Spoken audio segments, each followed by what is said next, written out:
যদি মন চায় সুন্নতের উপরে আমল করতে, তাহলে আপনি আমল করতে পারেন।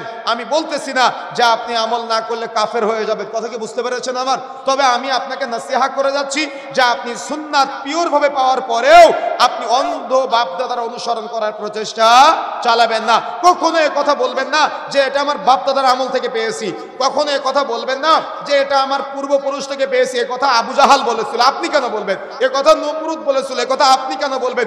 এ কথা ফিরাউন বলেছিল, এ কথা আপনি কেন বলবেন? এটা তো আপনার জন্য সাজে না।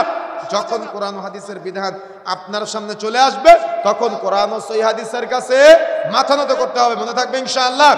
তাহলে কখনো এ কথা বলা যাবে না বাপ তাদের আমল থেকে করে এসেছি, এ কথা কখনো বলবেন না।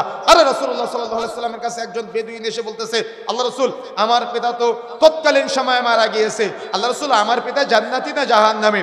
তখন রাসূলুল্লাহ সাল্লাল্লাহু আলাইহি সাল্লাম বলছেন, তোমার পিতা জাহান্নামে। বেচারা কষ্ট পেলেন, আমার পিতা জাহান্নামে শুনে বেচারা প্রচুর কান্নাকাটি করতেছে।